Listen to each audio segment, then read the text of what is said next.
Mm-hmm. Today is December 6th, 2020. It's 8:52 in the morning, and this is the Board State. The Board State is a podcast where we discuss articles that stood out to us for the week. We pick five, and these articles have to do with gaming for social change and game design for social change. My name is Jeffrey Vierra, also called Mr. V, and I'm joined with... Jack. Good morning, sir. How art thou? Uh, I did a stupid thing, and now I have to play Cyberpunk on a downgrade system. Yeah, so we're gonna try not to talk about the wallpaper behind me here. It's a sensitive subject right now. There's two of us on this show right now. One of us right now is going to be able to play the game. Another one of us is not going to be able to play the game right now. It's the hard realities of life. And that person, whoever it is, one of us, was really, really excited for, I don't know, the last year or so to play this game. So yeah, let's not mention who that person is, though. Okay. Which the game comes out on Thursday, I believe, midnight. A certain person that's playing the game took off a couple days from work to play it, so he's a little excited. Anyway, so yeah, let's go into our first article of the day. First article of the day is going to be from San Jose Inside, and it is board games hit a high, but local shops and gamers struggle. Jack, what are your thoughts on this article?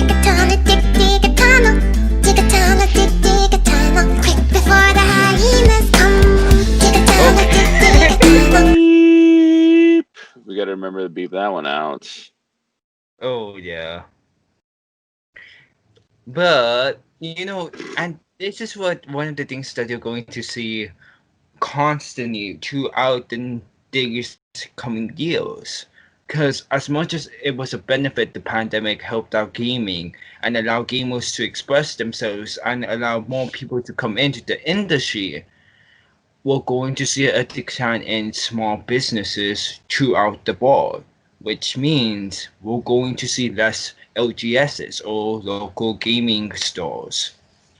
And no matter how you feel about it, this is gonna be an impact to everything we do, not just as a game developer, but gaming as a whole. Because I know many game developers have on their shapes and their roots was in the local LGSs. And now with these LGSs either condensing or becoming smaller or even going bankruptcy, like how the article had mentioned several times, we're going to see a small decline of game developers. The time is going to be there, and the carry is going to be there, but I feel like LGS provides a lot more than they really gave credit to. And so just using I want to say 2% or 3%, that's communities that had another way of expressing themselves no longer having that opportunity. That's communities using places where they used to gather, and where Warhammer, Magic the Gathering, any and all games was welcome there. That's communities who now have more gamers in their lives, now going to be resort to playing on Amazon or having group sessions like on Roll20 or organizing it on Facebook. LGS is such a big part of gaming culture that if we lose just 2% or maybe 5%, we're going to feed it no matter what. So expect to see more articles like this, and expect to see a lot more better stories in a way, because this one is also talking about how gamers could help their LGSs, especially during this time. And so I really encourage everyone to at least take a read through it, because though this is talking about local gaming stores, this can be applied to anything that you're into: garages, car shops, auctions, The list goes on and on, but it could really be applied to any business. And if you love that place, then you want to support them. This is teaching you another way of doing it. But yeah. Yeah, you're absolutely right there. LGS as a local GameStops is the hub of our gaming universe. Not just a place to purchase games, but a place to gather, meet new gamers, get recommendations on new games, and then share a space to play games. And yeah, so this article goes on to talk about how I think it's like a Hasbro. Yeah, Hasbro reported that tabletop games have gone up 20% in the last year um, due to isolation.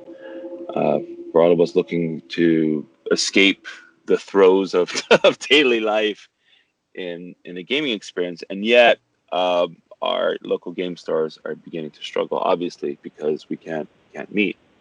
So this article is really just like a clarion call to go out and even if it's a little bit inconvenient, and maybe you can't play in your local game store, just go there and purchase some tabletop games. It's something that we fortunately uh, don't really experience here in Hawaii, just despite Amazon and games like Miniature Market, Cool Mini or not Cool Mini, Cool Stuff, Board Game Bliss, sites like that. We can order games from. Our local game stores generally do very, very well. So Armchair Adventure, notably, we go out of our way to go there and pay a couple of extra bucks rather than get it at a discount online to keep that store going. I look at it as kind of my gaming tax. It's Hey, every other week or whatever, I try to go down and just even if it's just one game, just pick up one game, say hi, you know, fist bump the owner, and say thank you. So yeah, that's why I put this article in here. I just wanted to fire that flare mhm, to rally around our LGSs. yeah. And you know, the more support LGSs get, the more LGSs we will have. And that's not saying that all LGSs are good. Of course, some of them are in it for the money, but at the ending of the day, to be a running LGS, you need a good community, and Hmm. especially Yep. now. Yep. So those who will survive this pandemic, I will also see it as those have the communities to back them and have that whole ideals, whether it's you're playing in competition to get to the next Magic Grand Prix, or you're trying to win this casual game of Warhammer 40k. Like, and I know there's a lot more games out there, but I'm sorry, addiction goes heavy. Mm. All right. So that is by the San Jose Inside.com. Board games hit a high, but local shops and gamers struggle. All right. Next article is by the Columbia Chronicle, and it's Columbia. I'm reading the URL. Columbia Chronicle, and its extremely online virtual panel discusses diversity, equity, and inclusion in video games. Jack, what are your thoughts on this article? Stop speed reading. But on the article itself, Thank you you. know, this is gonna be another article, so we're gonna see a lot more, like the pilot one, and it's going to be something that you may get used to, or really just feel like it's another mundane article, but it's a positive article for gaming. That's the biggest one. And two, do not see it just because of the wording. It is going one direction. See it as a research paper, because this is what it is, a research paper. And if you feel like the ideas of the article is not in line with gaming, there has been demonstrations of this prior. One big example is Poland, and I'm doing a podcast right now. Yeah, I'm doing a podcast right now. Could you please? Thank you. Thank you. And so that's one of those things that is gonna happen. And one one thing that I want to get mentioned from the article is this. Quoting from the article, the Mhm. video game industry is like a giant sandbox with imagination. Is as endless as grains of sand. Behind every great sandcastle, there is a need for the right tools to bridge the gap between a person's imagination and making it a reality. This is what all game developers are striving to do in their own ways. And this is just the first paragraph, so I highly recommend just to give it a shot and give it a read. It's a pretty short read, but just give it a shot and maybe you come up with your own ideas. Yeah, it's really cool. This article goes on to explain what was her name? One of the panelists talked about her. She left her job as a graphic designer and then became a streamer. It was very cool, and she kind of talks a little bit about that experience. Like it's like photography. Like everybody has a camera on their phone. But unless they really work at the skill of photography, they won't get really good at it. Like streaming, everyone can stream essentially, but something to work on to improve. But I put this in there. There it's not a it's females talking about gaming, which is awesome. There's still somewhat of a minority. There's still somewhat of a minority of representation in the gaming industry, so that's really cool. But also using this platform, right? Using like a virtual platform for discussion and to kind of do things is something that we're seeing more and more. And I mean, you could have meetings in the Star Wars universe. In that, what's the online game called again? SWOTO. And SWOTOR. Thank you. and people do. I kind of been banned by a couple guilds that allowed that, so well at the time All I thought it right. was an RP meeting, so yeah. Okay. Okay. Cool. So yeah, using mediums like that, and hopefully not getting banned, for misconduct or whatever you're doing, despite it. I can imagine like it's like they're like having this meeting. You're like, die Jedi. You're like, whoa, dude, what are Yeah, you no, talking no, about? no. That's exactly what happened.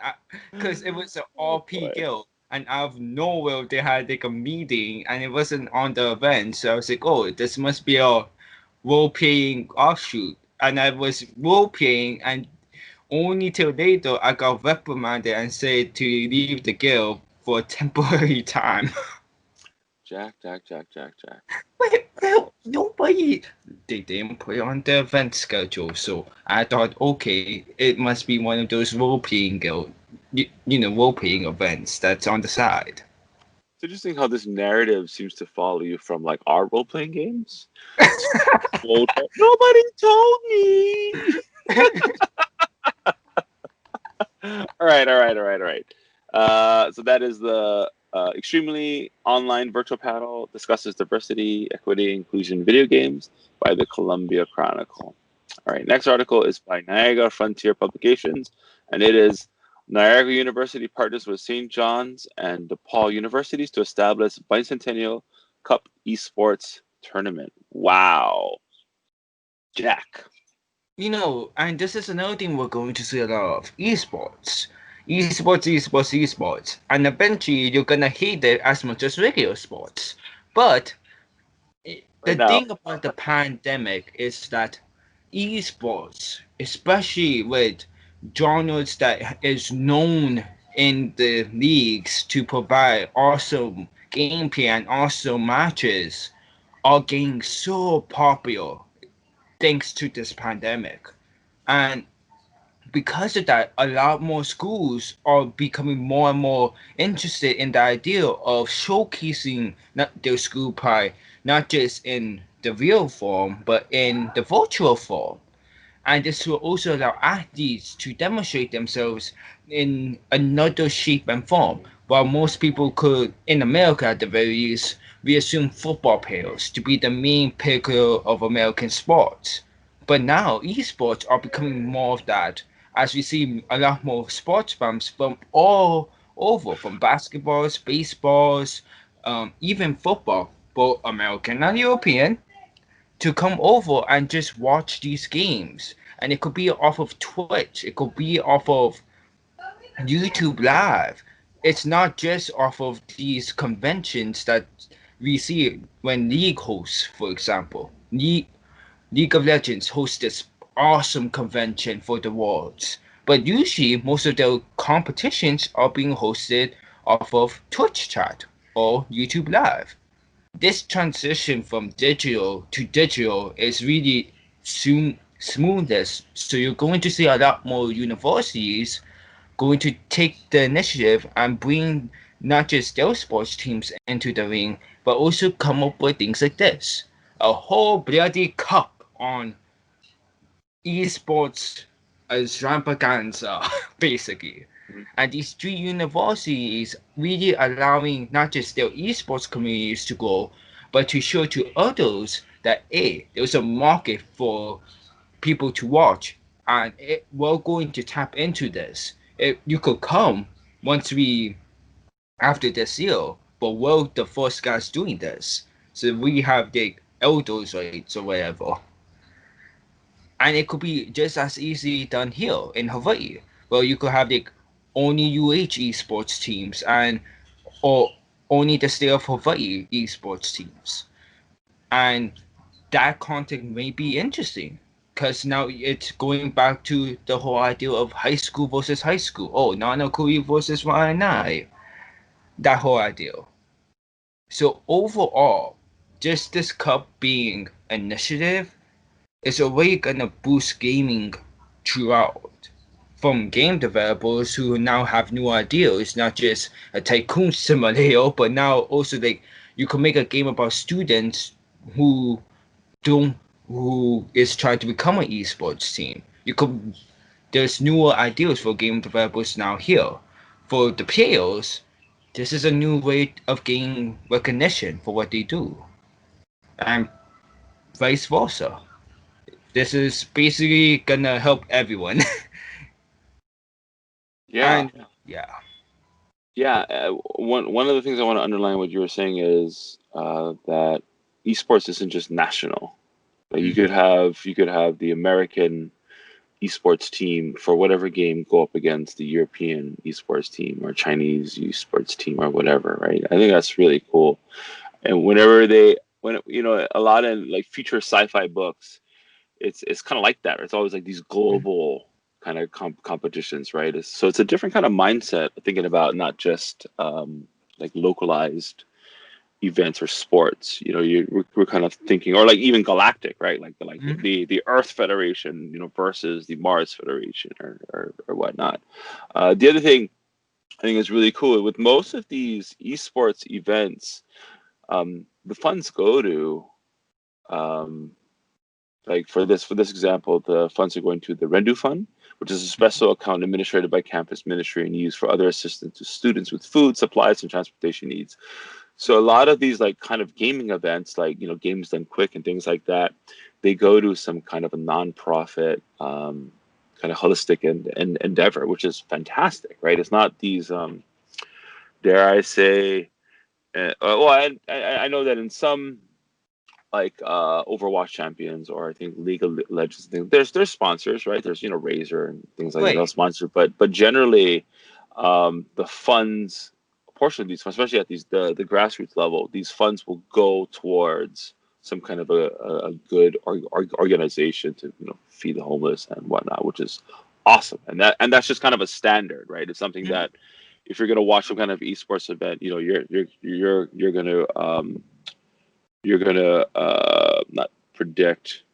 It's going to be common for like if you I mean like with streaming, if you give them some money, it's going to go into some Right. kind of worthy endeavor. So that's super awesome. That's super cool. Yeah, I'm really excited about where esports is going to be. A year, 2 years, 10 years from now. We talk about this a lot, but I think esports is the future. And And you brought up another point that you mentioned last week, I think, or Mm, 2 weeks ago. mm, Well, it was basically you ask why sports teams won't do the exact same thing, but mm, it honestly is like you don't see esports teams spending millions of dollars on a stadium. mm-hmm. If that, you see them often spending thousands to millions of dollars on keeping the communities whole or keeping Mm. the Yeah, communities good. yeah, yeah. All right. So that's Niagara University partners with St. John's and DePaul University to establish Bicentennial Cup Esports Tournament on wnypapers.com. All right. We're like focusing in here. We're getting into some really, I mean, not that all the articles are bad, but we're getting better as the show goes on. Next article is by buffalo.edu, and it is Poetry and Gaming as an Agent for Social Change at UB's Pala Light Lab. Wow. Jack, what is this about, man? Honestly, it's going to be another thing that we're going to see. Creative arts going into in-depth researching. We saw it somewhat in the music industry and somewhat in the film industry, but I highly believe that the gaming industry is going to be this leading the charge, especially with the whole pandemic and how people is getting newer and newer ideas every day now on how gaming could change the world for both good intentions and bad. And this is another of those awesome good intentions. And basically, it's a combination of several medias, but the main ones are gaming and poetry. And yes, it has been done in games. Poetry has been done into games, whether it was to be puzzles, riddles, or in an explanation of the law, like how we saw in Destiny. But this is taking it from that two-dimensional thinking down up to a six-dimensional way of thinking, basically, because they're using that combination into now research emphasis and research techniques that they could apply to a wide range of subjects, not just into literature, but also to filming, into programming, and vice versa, and to even the lower into other fields, basically. Quoting from the article, this is gonna be my only quote because I feel Mr. V is gonna have lots of quotes coming from this article, and I'm gonna keep my time as far short as possible. As a graduate student at UC Berkeley, she worked closely with Berkeley Center of wait, wrong one. Give me a sec.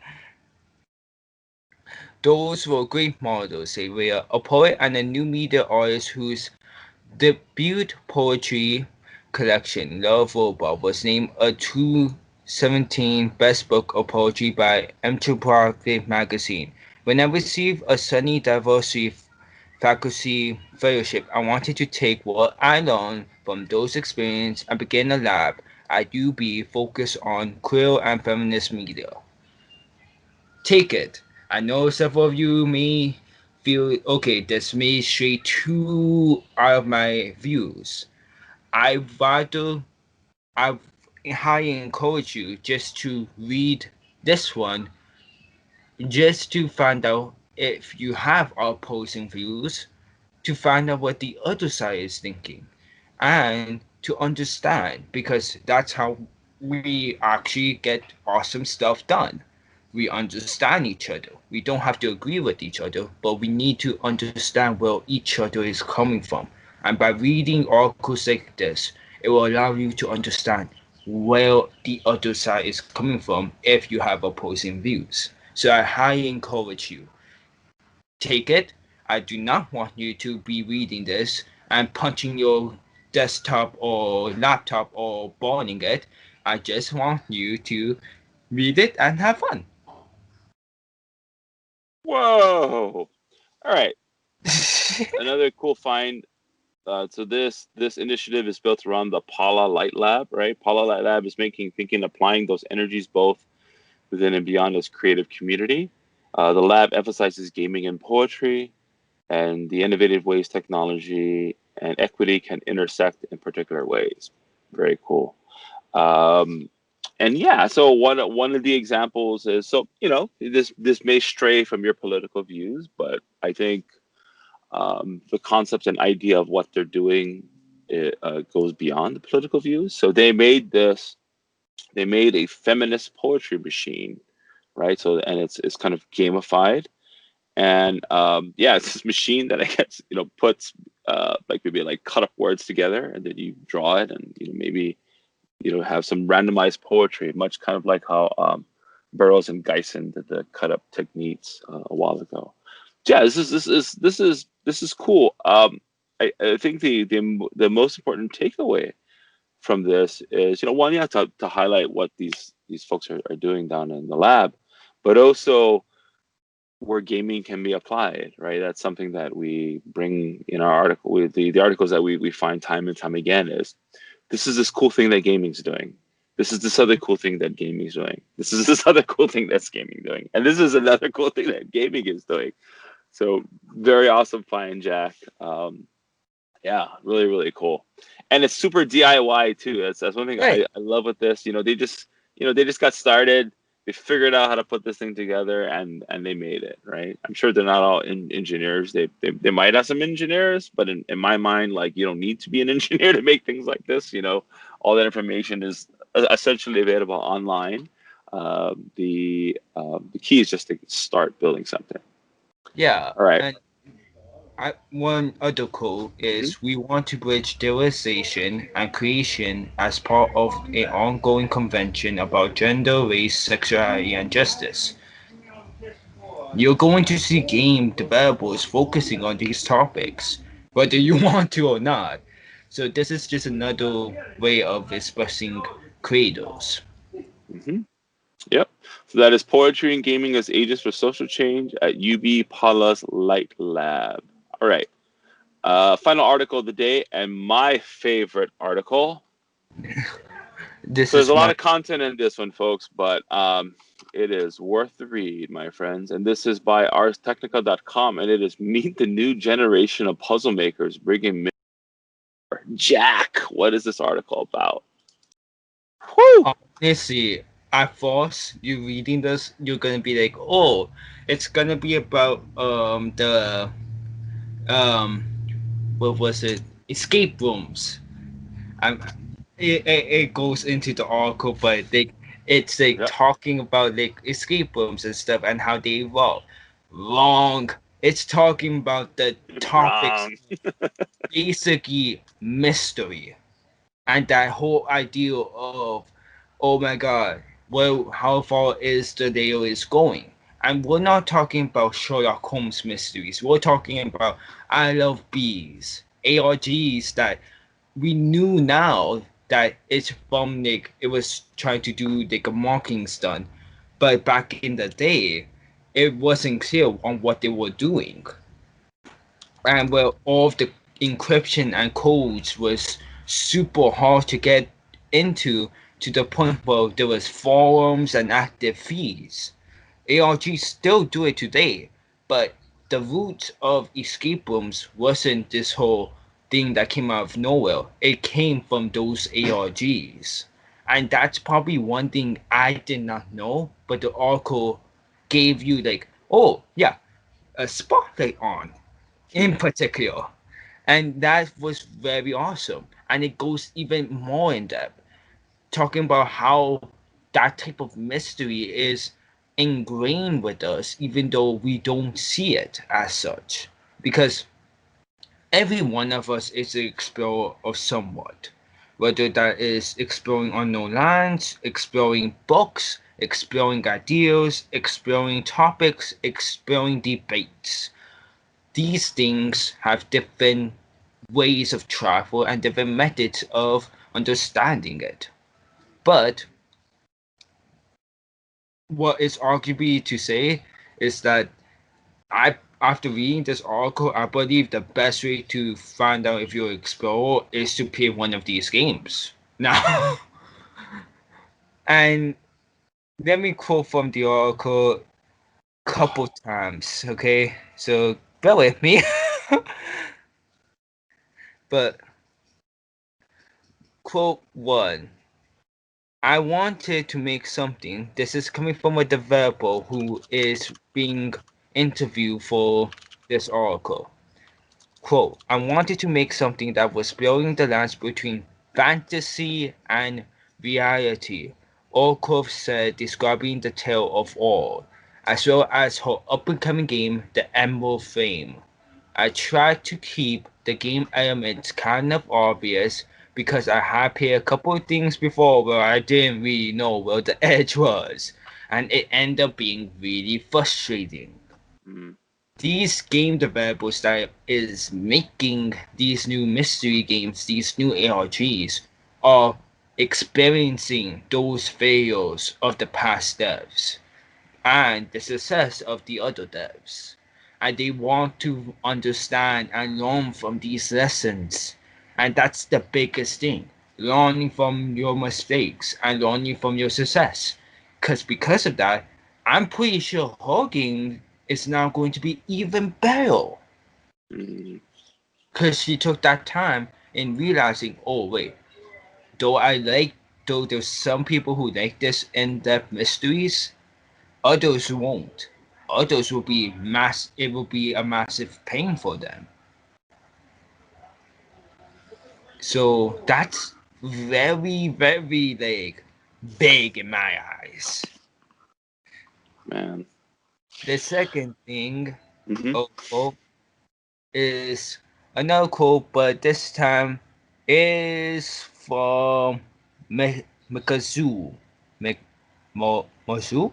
Mozuk? Must be French. Quote, for the first weeks after we launch a game, we actually get a notification every time the AI fails. It actually a side trombone sound coming from my phone, and then that means I have to jump on the computer and make sure we can reply manually at first, and then over time it becomes automatic. Like that type of system, I know for a fact me and Mr. V is gonna take note of because we're gonna try and implement that. But yeah, just it's a long read. I'm not gonna lie, Yeah, and I'm sorry. so No. but it's a fun read, and you could stop like at the first like section and feel fulfilled. So go at your own pace, have fun with this read because it is also give you ideas on like, oh, I'm gonna read a book now about it. Yeah. Yeah. So there's there's a lot to unpack from this, and I just want to leave it to our viewers to kind of go through this. But yeah, it's showing a little bit of it's kind of an introduction to this type of genre of gaming, but also what people are doing. Like where is the current high watermark in this type of games? And the one that like stands out to me that I really want to check out. And again, Jack, like when I see stuff like this, I'm like, man, how do I get more time in the day to make stuff like this? It's just, it's so inspiring. It's so inspiring. So the Society for Curiosities is a subscription box that begins with a mysterious mailing. So it's a subscription service that is a game. So you get these like boxes that come in and like maps and like there's like these little notes and things like that.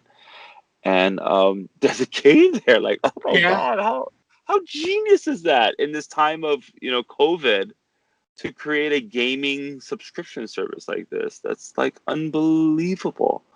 Um, yeah, I just wanted to mention that, but there's a whole bunch of other really cool ideas beyond escape the room type of games, like, because that's really the well they're claiming is the origin for this kind of games like this, but of course it goes further back. I mean, yeah, we know that, and yeah, there's just all these other really cool ones, And what's cool with this is, like, what do you need to make a game like this? Piece of paper, maybe a dice and whatnot. It's so cool, man. So cool.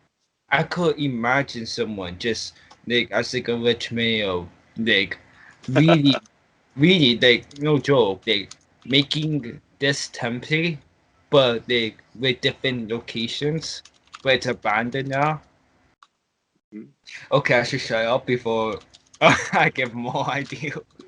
Yeah, it's good. Sorry, I just sent the text to my friends about the about this about the about this article, and they're just like firing texts back at me. All right, so that's gonna do it for our articles for this week. We're gonna end on that. Thank you, Jack. That was a brilliant find, man. Really, really cool. And okay, so we're gonna go through our question of the day today, and if you have a question that you'd like to ask us in related to game design, you can send them to Jack. theboardstate@gmail.com. Boardstate@gmail.com. Okay. And this next question is not by Bob. Is how do you feel about the new Star Wars age? Whoa.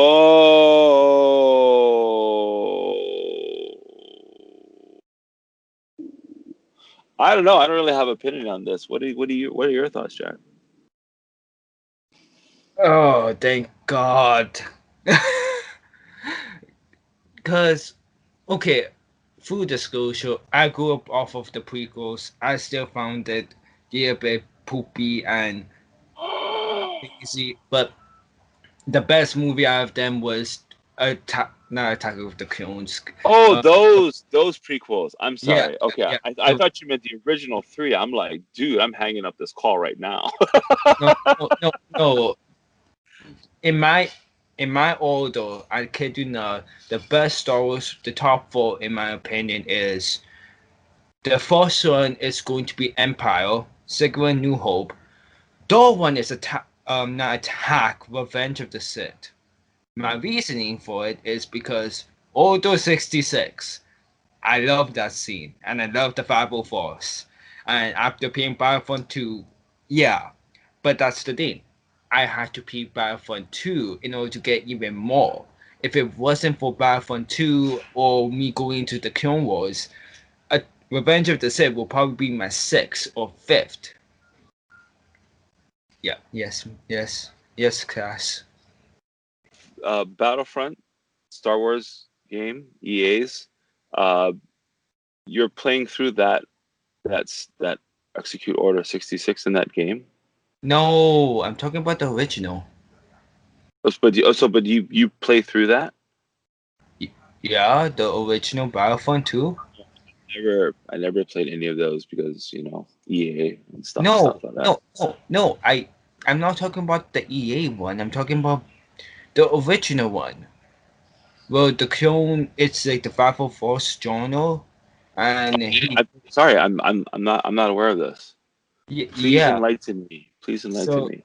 so EA have their own Star Wars Battlefront stuff, Okay. but there was the original one that was made by Pandemic, and it was basically a Battlefield Light, the very first one. The Oh second, my God, the RTS. no, Oh, okay, not I'm even the sorry. RTS. I It want was to play that RTS again. That RTS was really good. Sorry to interrupt you, but holy crap, I completely forgot about that game. it was a Winning the first slide. person and third person shooter, and in Battlefront 2, it was basically the class system. Well, in Battlefield, you had the engineer, the medic, the sniper, and the support. In Battlefront 2, it was the infantryman, jetpack, engineer, Are you anti-tank. talking about Galactic Battlegrounds? Oh no, No, Star Wars Battlefront. Battlefront. Yeah, Battlefront. 2004. Yeah, the two. LucasArts. Yep. Yep. Yep. When Yep. LucasArts was still in its prime, in my opinion. And but that whole campaign story, I still have it on Steam, is basically talking about just an average clone trooper surviving all of these battles, and how he felt like the That's Jedi cool. was so awesome. And then at Order 66, he just was like, I I know this is gonna sound dark, but this is what I had to do. They really goof up. And I thought of all my brothers that died and stuff like that, and I was like, holy god! Cool. So it had impact on you, huh? Yeah, and I was like, when I was playing it too, like even the announcer was like, "Oh wait, boys, we are about to hit them up. Mm. Remember, like all the it was so dramatic to me that it was like you could feel the clones. They wanted to, at certain degrees, get revenge for what the Jedi did to them. And unlike in the prequels, where it was like, oh, well, they'll make droids, so who cares? But Right. in that whole story arc, it was that they fought and fought and fought and fought, and the reward was basically death for most of them. So yeah, like that whole story, I I'm so happy though Disney is not doing what they did at the start when they took over and basically try to make it their own. They're actually going back to the law. They're actually honoring characters, and because of that, they're making great storytelling again with these characters, not just with the newer ones, but with older characters. For example, a blue guy is gonna make an appearance in a little known show, and I'm sure a lot of my Imperial diehards is gonna love that. Hmm. But Okay. yeah, Oh, yep. Go ahead. yeah, and it actually made me go back to Swarto. I shouldn't have. I shouldn't have. Hmm. Hmm. All right. So, 2 years ago, or yeah, 2 years ago, I stopped liking Star Wars. I grew up with Star Wars, loved Star Wars. A movie came out, and I couldn't even say the word Star Wars without feeling tremendous anger. And actually, now when I look back at it, even talking, we had this Star Wars dinner on Friday where all these Star nerds came over. I should have brought you over, Jack.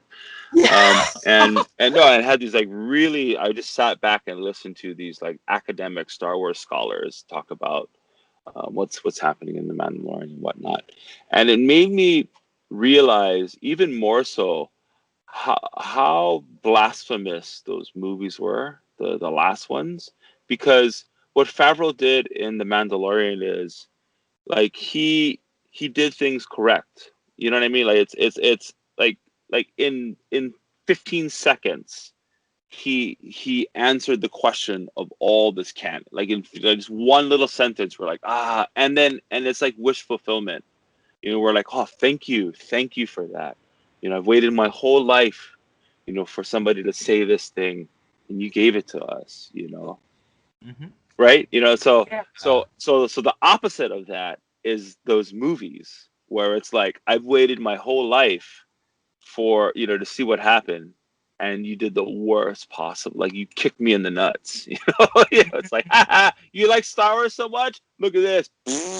You know, like we're gonna do all this silly, you know, I, yeah. So so I kid you not, the first time I actually went to mid release was one of those movies, and I was like, I felt like I got waterboarded. yeah, no, I mean for real, absolutely, absolutely. And you know what? I guess their argument is they're trying to get, you know, to use the lack of a better term, the TikTokers of our age to like Star Wars, right? I mean, you know, I just didn't work to make at it, all. but you know, the silliness and you know all this kind of like just ridiculous everywhere, um, you know, and you know, are they really your bread and butter? Are they the ones that are gonna, you know, no, it's your diehard fans, right? Like look to who's really your Star Wars fan and take care of your people, right? I mean, and if other people come along, don't try to please everybody, try to please the people that are loyal to you. And that is what is happening in the Mandalorian today. remember Ahsoka's episode. I'm Yeah. just gonna say that. Okay. Remember going into that mystery? Yeah, absolutely. Absolutely. Think out of that. Yeah. Oh, yeah. No, I know. Yeah, totally. Yeah, she's like one of my favorite characters. It's like, and like going into it, I'm like, oh no, this is the Sky Guy girl, right? Oh no. And then I'm done watching it, and like, wow. But I mean, really, the episode that really pulled everything together. And it's like episode by episode. It's like this episode is my favorite one. No. This episode is my favorite one. I can't wait for next week. But the last episode is the one that, because this, like you said, right? This whole show is because of Boba Fett. Right? Mm-hmm. Like if there was never no Boba Fett, you probably wouldn't have. I mean, maybe, but I mean the whole thing is, Boba Fett. What's his armor? What did that armor like? It all came with him, right? That led to this whole kind of thing, this Mandalorian storyline, and then he drops the hint in the beginning. You're like, no way, no way. Are they gonna? You don't know. Are they gonna fight? Are they gonna scrap? Wait a minute. But he's not really a Mandalorian, right? And all this other kind of questions, and then they meet. And other buddies. Oh, spoiler! Sorry. Spoiler. Yeah, we should maybe we'll title our episode that spoiler, maybe spoiler Mandalorian warning. But yeah, so that show made me believe in Star Wars again. And I want to go back and read all the Timothy Zahn books. I want to go and play all the games that I've missed. I'm watching the Clone Wars right now. Yeah, yeah. Great. Yeah. Great. Well, one last thing about Star Wars. I know this ain't the Star Wars podcast, but it can actually be. Hey, no, stop it. And plus you're wearing, Star Wars. Yeah. But one last thing is that I also have to say, if they just would have done this for one movie, I think the movies would have been damn better. Let's be for real now. The best movie so far that came out of Disney was something like this, and it was Rogue One. So it's a damn shame that it had to take 4 movies after that one in order to come back to this. But in my opinion, if Disney had to make that mistake, I'd rather have them make that mistake there than it being it on the Mandalorian. By the way, do you know that there's a Kenobi show coming out? Mr. V, there's a lot of shows that is rumored to come out. No, but they had the trailer. Yeah, there's the Kenobi one, there's the Ahsoka one, and now there's a Boba Fett one. Out of the 3, I'd rather have a Boba Fett one because I want to see him, like, even though it's not at his prime, that one episode show how much like real stuff you could do, and it could also make reference to like Maori culture, Oceanic. Yeah. And also bring elements from the EU that had that Oceanic to the Mandalorians. Because Oceanic was named off of like elites of New Zealand. Yeah. So like bringing that back. But then again, I am one of those guys who wants them to make a movie about the Old Republic. About Revan and stuff like that. Yeah. All right. So that's going to do it for our show. Thank you guys for listening. Again, Thank you for listening to the Star Wars podcast. Thank you for listening to the Star Wars podcast. Email us, boardstate@gmail.com. Thanks again for listening. Have a fantastic week. We'll probably